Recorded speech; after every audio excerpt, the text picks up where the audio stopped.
morning. Good to see you. I'm Nicky Campbell. Welcome to The Big Questions. Call of Duty Modern Warfare 2, a new and very violent video game, broke all records with sales of 1.23 million copies in the first 24 hours when it was released this week. What does that say about us? Our first big question, are violent video games damaging to society? Well, this woman believes her son's murderer was copying video game violence. It is National Adoption Week when we are urged to become adoptive parents. But in Britain, a black or mixed race child has a smaller chance of finding a new home because they are rarely placed with white families. So our next big question, should adoption be colourblind? This couple wanted to adopt mixed race siblings but were turned down because they're white. And lastly, in this week of wartime anniversaries, we examine a painful truth. The Second World War didn't put an end to anti-Jewish feeling in Europe. Our last big question, has Britain become more anti-Semitic? We are in Solihull at Grace Academy, delighted to be back here with a very lively local audience. And sitting on high for us this morning, ready to opine, we've got Alex Goldberg, Chief Executive of the London Jewish Forum, the retired Bishop of Hume, the Right Reverend Stephen Lowe, and lifestyle guru and agony aunt, Jenny Trent Hughes.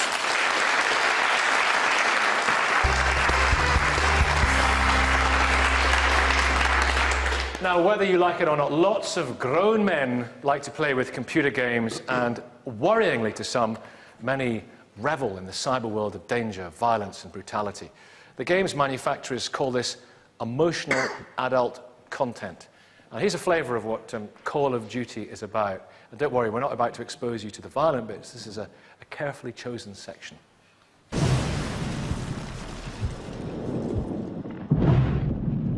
Cain was the first man ever to strike down another. And when the Lord came to him and said, "What have you done?" For the voice of his brother's blood cried out from the very ground.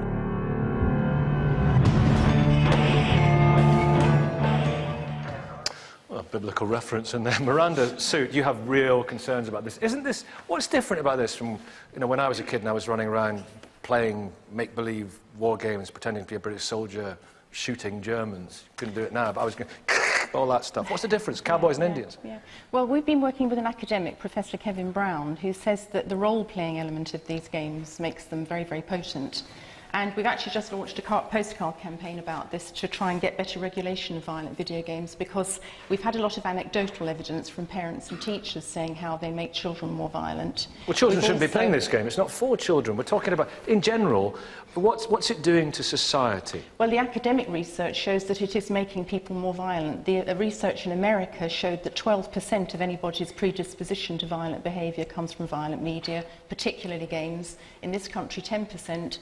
And even the Home Affairs Committee on Knife Crime, which spent 6 months looking into this, decided that violent video games were causing more violent behaviour in young people, and particularly, of course, leading to youth crime. And Bobby, it is a psychological, and is advertised as a psychological experience, so surely it will affect us psychologically. Well, you're talking about a study that's been done recently in America. There has been studies, lots of studies over the last 10 years, looking at violence in computer games, and there's been no absolute proof that computer games creates violent people or violent youngsters. Over the last... The Home Affairs Committee said to Professor Kevin Brown, is there any doubt at all in your mind that violent videos and films are not linked with the increase in knife crime in Britain? And he said, no doubt whatsoever. And this is a leading academic. If he has a grasp on the academics, he must have an idea of the research, I think far more than any of us. Do you think there's a general desensitising to violence? The more people play these games, the cheaper it makes life and death, frankly. Well, it's interesting you talk about desensitising of people playing computer games. The one you showed was Modern Warfare. Yeah. Call of Duty. Big seller. Yes, a huge seller. Flying off the shelves. Yeah. My staff and I discussed this before coming on this show, and we sat down and we watched on the internet. We watched it's the airport scene that is the main one that's getting people really very upset. It is an extremely violent level Well, I'll give you that. some people are concerned about, many people are concerned about the whole thing. The airport scene is when you can actually role play as a terrorist, yes. You can, and that was the biggest problem we had. And I went onto the internet and looked at the forums that are discussing this, and my Facebook as well, and asked people's opinions of what they thought. And the interesting thing is an awful lot of hardcore game players are actually turning around and saying, actually, I felt uncomfortable playing that. I really felt very uncomfortable. And there was one guy I remember reading on the forum, and it actually said, I don't know why I feel uncomfortable. I can't put my finger on it.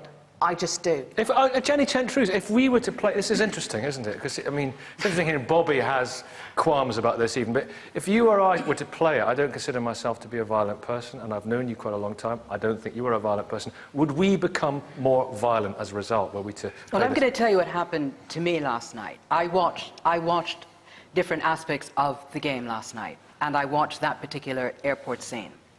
I started to cry. I felt sick to my stomach, and I was frightened. Because you have all, these people are screaming, there's blood splattering all over the screen. It is absolutely awful. And I sat there, and with my son, and he's 15, and he was like, it was terrible. And the problem with it, in answer to Nikki's question about how would it make you, how would you react? Would it make us more violent? The problem is that the people who are perpetrating these crimes, they're cool, they're calm, they're collected, they're well-dressed, they're in control of the situation, and then everyone else is screaming. So you want to be the person who's in control. And so, yes, because you have no choice. You're either a victim or a perpetrator, and it then makes you feel, well, you have to become a perpetrator to save yourself. Well, the good thing, however, in saying, does it desensitise us, I'm actually saying about this game, it's got to that level now, where maybe it's actually resensitising us, because hardcore gamers are turning around and saying, hang on, this made me feel uncomfortable. But the problem for me is that you're talking about hardcore adult gamers. It's an adult game. Yeah, it's an adult game, and you and I both know, you more than I, that there's more children buying it. Is it a stress buster? Is it more than just a stress? Is it more than just a stress buster? This James Binns. What you need to see it as is in the same way you'd see a movie or a TV show or a book. There are movies and TV shows and books for kids, and there are ones for adults. This is an 18-rated piece of entertainment. Yes, and we can make all entertainment for children, or we can take proper steps to try and protect children from adult entertainment. Okay, clearly children should not be watching this, and I heard the situation this week of somebody whose 13-year-old was watching it, and that is just appalling. But adults are different. We can watch horror films, we can watch gore and blood, and we can deal with it. You can deal with it? Well, no, it depends an awful lot, again, on the research. It depends on the individual you're dealing with. If you've got a stable background, you might be able to deal with it, but then you get desensitised, you'll become one of the bystanders, and we know we've got a problem with bystanders. Will we all get desensitised to it? Or will we... I mean, Jenny wasn't. Jenny was resensitised. She started crying. If you're a vulnerable young person, and this is the scary bit, if you're already involved in antisocial behaviour, and you're probably the one getting hold of a game like this at the age of 13, it will reinforce your violent behaviour, and you'll go and commit crime on the streets where you live, or more crime. Yeah, okay. I think it's unfair to blame video games. I think video games are just another scapegoat, as were, with the whole video nasty thing, films during the 1980s. I think if you actually look into ancient plays, then quite often they're far more violent and far more degrading than many of the video games you play today. Some of the old-fashioned works in ancient plays, for example, are much more violent than any video game you can buy today. It's not quite the same watching the Scottish play, for example, is it, than playing this game? People on the stage at the Royal Shakespeare Company than playing this game, and there's plenty of gore in that. Faisal.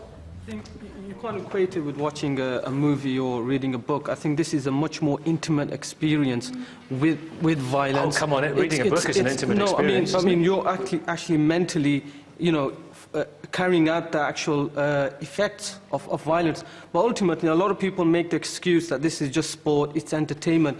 But Joseph Goebbels, the propaganda minister of Nazi Germany, he said that my entertainment did more for the German people in terms of creating this psyche for war and hostility towards other people, then